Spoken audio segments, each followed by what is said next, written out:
पाप मोचनी एकादशी का व्रत पापों से मुक्ति पाने के लिए रखा जाता है। यदि आप इस दिन गाय को एक विशेष चीज खिला देते हैं तो आपके जन्मों जन्मांतर के पाप हमेशा के लिए समाप्त हो जाएंगे। वास्तव में यदि आप यह उपाय कर लेते हैं तो श्री हरि विष्णु और माता लक्ष्मी की असीम कृपा आप पर बरसेगी और आप धनवान बन जाएंगे। यदि आप धनवान न बने तो मुझे बताना दोस्तों, मैं सौगंध खाता हूं। बस जो उपाय बताया जाए वह कर लेना।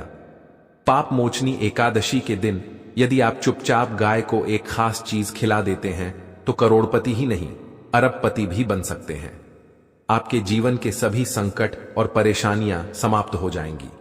मृत्युदंड, पितृदोष और अन्य कष्ट तुरंत खत्म होंगे। पूरे साल आपके घर में अन्न धन के भंडार भरे रहेंगे। ऐसा कहा जाता है कि इस उपाय से व्यक्ति की किस्मत बदल जाती है और रुपयों पैसों की वर्षा होने लगती है। बैंक बैलेंस लगातार बढ़ता चला जाएगा। आपके घर में जो वेतन आता है वह कभी खत्म नहीं होगा, बल्कि लगातार बढ़ता रहेगा।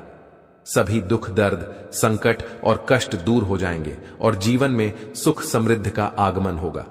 यदि आप यह एक छोटी और खास चीज चुपचाप गाय को खिला देते हैं तो तत्काल गरीबी आपके जीवन से खत्म हो जाएगी। गाय को 33 कोटि देवी देवताओं का स्वरूप माना जाता है। जो व्यक्ति पाप मोचनी एकादशी के दिन गाय माता की सेवा करता है उस पर आजीवन उनकी असीम कृपा बनी रहती है। व्यक्ति के घर में कभी भी अन्न, धन और वस्त्र की कमी नहीं होती। पाप मोचनी एकादशी के दिन गाय को यह उपाय करने से जीवन की सभी परेशानियां समाप्त हो जाती हैं। तो दोस्तों, कौन कौन से महत्वपूर्ण उपाय हैं जिन्हें यदि आप पाप मोचनी एकादशी 2025 के दिन कर लेते हैं तो आपके जीवन में सुख समृद्धि का संचार होगा। गाय का उपाय बताने से पहले मैं आपको पाप मोचनी एकादशी की पूजा के बारे में थोड़ा सा जानकारी देना चाहता हूं। यह एकादशी इस बार 25 मार्च 2025 को पड़ रही है। इस दिन आपको पवित्र नदी में स्नान करना चाहिए। इस दिन सभी भक्तगण श्री हरि विष्णु और माता लक्ष्मी की पूजा करने के साथ साथ गौ माता की पूजा भी अवश्य करते हैं। गौ माता को कुछ न कुछ जरूर खिलाना चाहिए। इससे व्यक्ति के जन्मों जन्मांतर के पाप नष्ट हो जाते हैं। जिस प्रकार महाकुंभ के मेले में श्रद्धालु अपने पापों को धोने के लिए जाते हैं, उसी प्रकार यह एकादशी भी पापों को नष्ट करने के लिए बहुत ही चमत्कारी मानी जाती है। दोस्तों, जिस दिन का इंतजार दुनिया भर के हर पंडित, ज्योतिषी और हर हिंदू भाई को रहता है, वह दिन अब आ गया है। आपकी जानकारी के लिए बता दें कि हिंदू धर्म में पाप मोचनी एकादशी को बहुत ही श्रद्धा और भक्ति के साथ मनाया जाता है। इस दिन सबसे पहले भगवान विष्णु, माता तुलसी और देवी देवताओं की पूजा की जाती है। जो भी भोग बनाया जाता है वह भगवान विष्णु और माता लक्ष्मी को अर्पित किया जाता है और विधि विधान से उनकी पूजा की जाती है। साथ ही गौ माता की पूजा का भी विशेष महत्व होता है। शास्त्रों और वेद पुराणों में स्पष्ट रूप से लिखा गया है कि एकादशी का दिन भगवान विष्णु और माता लक्ष्मी की कृपा प्राप्त करने का सबसे उत्तम अवसर होता है। इस दिन भगवान विष्णु और माता लक्ष्मी अत्यंत प्रसन्न रहते हैं और अपने भक्तों पर अपनी कृपा बरसाते हैं। एक मान्यता यह भी है कि होली के दिन सूर्य सबसे अधिक प्रकाशमान होता है और इस बार चैत्र महीने में सूर्य ग्रहण लगने जा रहा है।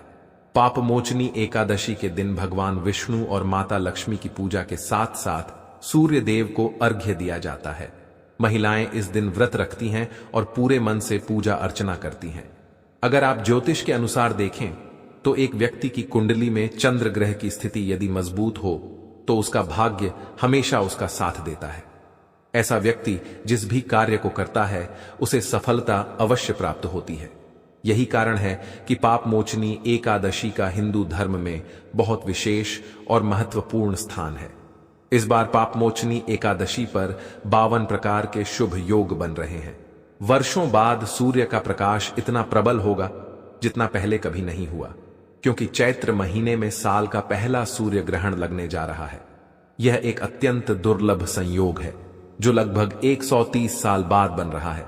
इस एकादशी पर लक्ष्मी योग, ग्रह योग, नक्षत्र योग और अमृत सिद्ध योग जैसे कई शुभ योगों का निर्माण हो रहा है। इस दिन श्री हरि विष्णु और माता लक्ष्मी की पूजा करने, व्रत रखने और ब्रह्म मुहूर्त में उठने का विशेष महत्व है। यदि कोई व्यक्ति इस दिन किसी पवित्र नदी में स्नान करता है और पूरे दिन का व्रत रखता है तो उसे जीवन में अपार शुभ फल प्राप्त होते हैं। लेकिन दोस्तों, यदि आप ज्योतिष और तंत्र शास्त्र के अनुसार गाय से जुड़ा एक विशेष उपाय विधि विधान से कर लेते हैं तो आपको भगवान विष्णु और माता लक्ष्मी का असीम आशीर्वाद प्राप्त होगा। श्री हरि विष्णु की कृपा से आपके नवग्रह अनुकूल हो जाएंगे, राहु केतु की दशा में सुधार होगा और जीवन में शुभता एवं समृद्धि का संचार होगा, क्योंकि एक व्यक्ति के जीवन के भाग्य और राहु केतु का नियंत्रण श्री हरि विष्णु के हाथों में होता है। दूसरी ओर, यदि इस उपाय को विधि विधान से किया जाए तो आपके जीवन में धन आना शुरू हो जाएगा। आपके पास जो भी धन आएगा उसमें लगातार वृद्धि होगी और आर्थिक समस्याएं दूर हो जाएंगी। दोस्तों, अगर भगवान विष्णु और माता लक्ष्मी किसी व्यक्ति पर कृपा कर दें तो उसे करोड़पति बनने से कोई नहीं रोक सकता। अब आप सोच रहे होंगे कि आखिर गाय को ऐसा क्या खिलाने से और कौन सा उपाय करने से भगवान विष्णु और माता लक्ष्मी का आशीर्वाद प्राप्त हो सकता है। तो दोस्तों, आपने देखा होगा कि जब भी दिवाली, धनतेरस या किसी एकादशी पर पूजा होती है तो घर के बड़े बुजुर्ग गौ माता की पूजा जरूर करते हैं और उन्हें भोग अर्पित करते हैं। कई लोग उन्हें कम से कम 2 पूरी अवश्य खिलाते हैं। आपको इस उपाय को 25 मार्च पाप मोचनी एकादशी के दिन ही करना है। इस दिन सूर्य देव को जल अर्पित करें और उनकी विधि विधान से पूजा करें। इस वीडियो में हम आपको गौ माता से जुड़े ऐसे उपाय बताएंगे जिन्हें करने से आपके जीवन के सारे दुख, संकट और रुकावटें दूर हो जाएंगी। यह उपाय आपको अपार धन संपत्ति प्राप्त करने योग्य बना सकता है, जिससे जीवन में कभी भी आर्थिक तंगी नहीं आएगी। भगवान विष्णु की पूजा के साथ साथ हनुमान जी, मंगल देवता और भगवान शनि देव की पूजा भी करनी चाहिए। यदि इस दिन आप हनुमान जी और मंगल देवता के साथ शनि देव की भी विधि विधान से पूजा करते हैं तो मंगल ग्रह से संबंधित दोष समाप्त हो जाएगा और व्यक्ति को धन, सुख और समृद्धि की प्राप्ति होगी। साथ ही सभी मनोकामनाएं पूर्ण होने लगेंगी। इसी कारण हम आपसे अनुरोध करते हैं कि इस वीडियो को लाइक जरूर करें। साथ ही आप अपनी राशि कमेंट बॉक्स में लिखें ताकि आपकी राशि के अनुसार हम आपको कुछ विशेष उपाय बता सकें जिससे आपको अधिक लाभ हो। यदि आप अपना नाम भी लिखते हैं तो हम आपको और भी विशेष उपाय बता सकते हैं। कमेंट बॉक्स में जय गौ माता अवश्य लिखें। दोस्तों, नए साल के लिए भी एक विशेष उपाय जरूर करें। गौ माता का उपाय बताने से पहले एक और महत्वपूर्ण उपाय जान लें। शाम के समय आंवले या तुलसी के पेड़ के नीचे सरसों के तेल का चौमुखी दीपक जलाएं या फिर आटे का दीपक जलाकर उसमें घी डालें। इससे आपको शुभ फल मिलेंगे और धन धान्य की कोई कमी नहीं रहेगी। चौमुखी दीपक में आगे की बाती लगाकर सरसों के तेल का दीपक जलाना है। आटे का दीपक बनाएं और उसमें तेल डालकर बाती रखें। लाल कलावे की बाती लगाकर दीपक जलाएं और 4 भागों में विभाजित करें। हर भाग को जलाएं और बीच में 2 साबुत लौंग डाल दें। फिर देखें यह उपाय आपके जीवन में किस तरह चमत्कार करता है। शाम के समय दीपक जलाकर प्रार्थना करें और इसे छोड़ दें। यह गौ माता से जुड़ा उपाय बहुत प्रभावशाली है, इसे जरूर करें। यह अत्यंत लाभकारी उपाय है। अब बात करते हैं पाप मोचनी एकादशी के दिन गौ माता से जुड़े कौन कौन से उपाय करने चाहिए। इन उपायों को करने से व्यक्ति की 7 पीढ़ियों तक धन संपत्ति की कमी नहीं होती, दुख दर्द और संकट दूर हो जाते हैं और जीवन में अपार सुख समृद्धि आती है। पाप मोचनी एकादशी के दिन भगवान विष्णु और माता लक्ष्मी की विधि विधान से पूजा करें और गौ माता की पूजा करना न भूलें। गौ माता को एकादशी के भोग में से 2 पूरियां अवश्य खिलाएं।